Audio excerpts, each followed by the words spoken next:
Isang mapagpalang gabi po sa ating lahat. Muli ako si Mia Sebastian and welcome to our daily devotion with Pastor Russell Ocampo.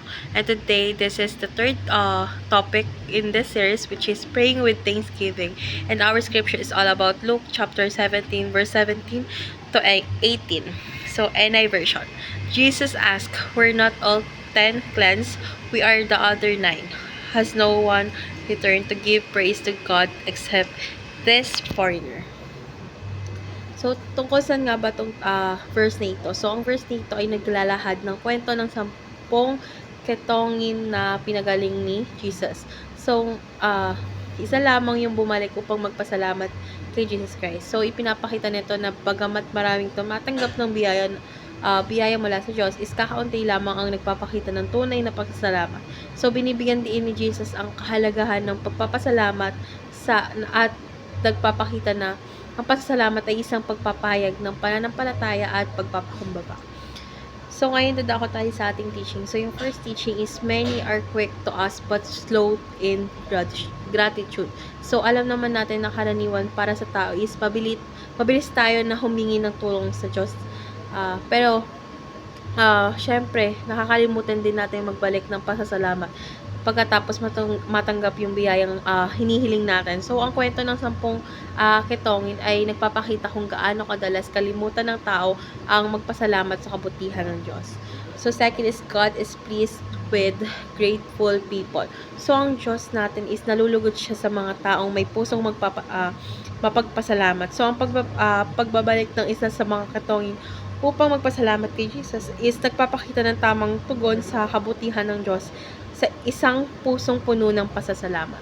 So, last teaching is, entitlement is the enemy of thankfulness. So, yung pakiramdam na tayo ay karapat-dapat sa lahat ng bagay ay pumipigil sa atin upang makakita ng halaga sa mga biyayang natatanggap natin.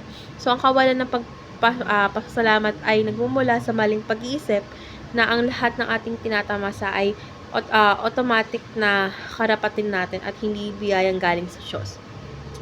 So, ngayon dadako tayo sa ating application. So, yung first application is pray just to thank God. So, dapat tayo maglaan ng oras upang manalangin na ang tanging layunin ay magpasalamat sa Diyos. So, sa pamamagitan kasi ng gantong panalangin is natututunan nating makita ang kanyang kabutihan kahit na maliit na bagay.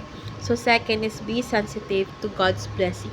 So, dapat nating sikaping maging mapanuri sa mga biyayang natatanggap natin araw-araw. So, dapat yung maliliit na bagay tulad ng hangin, pagkain at kalusugan is pasalamatan natin dahil ito ay nalalagpasan natin. Ngunit ito ang patunay ng kabutihan ng Diyos. So, last application is be quick to say thank you. So, kapag tayo ay nakakatanggap ng biyaya o kabutihan na nagmumula sa ating Diyos, o sa kapwa natin, dapat mabilis din tayo sa pagpapahayag ng pasasalamat. So, ito ay nagpapakita kasi ng ating pagpapakumbaba at pagkilala sa kanilang kabutihan. So, ngayon dadako tayo sa ating discussion which is our last part, and our discussion tackles about why does entitlement hinder thankfulness, and how can we cultivate a heart of gratitude. So, ang pakiramdam kasi ng entitlement ay pumipigil sa pagpapasalamat dahil iniisip natin na tayo ay nararapat sa lahat ng bagay. Kaya't nawawala ang ating pagpapahalaga sa mga biyaya ng Diyos. Sa halip na makita ang mga bagay bilang biyaya, is tinitingnan natin ito bilang obligasyon ng Diyos na ibigay sa atin. So, upang magkaroon ng pusong mapagpasalamat, is kailangan nating kilalanin na lahat ng ating tinatamasa ay biyaya at hindi tayo karapat-dapat dito.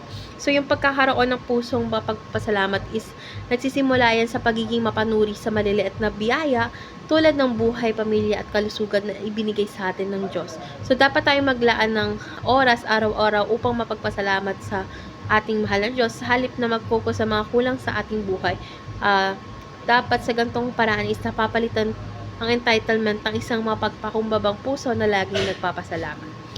So, let's pray po. Aming Diyos, salamat sa iyong walang hanggang kabutihan at biyaya sa aming buhay.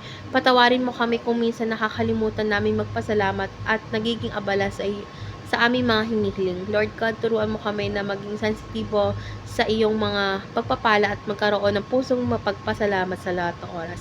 Naway maging mabilis kaming magpuri at mapagpasalamat sa iyo at sa mga taong ginagamit mo upang kami pagpalain. Sa pangalan ni Jesus. Amen.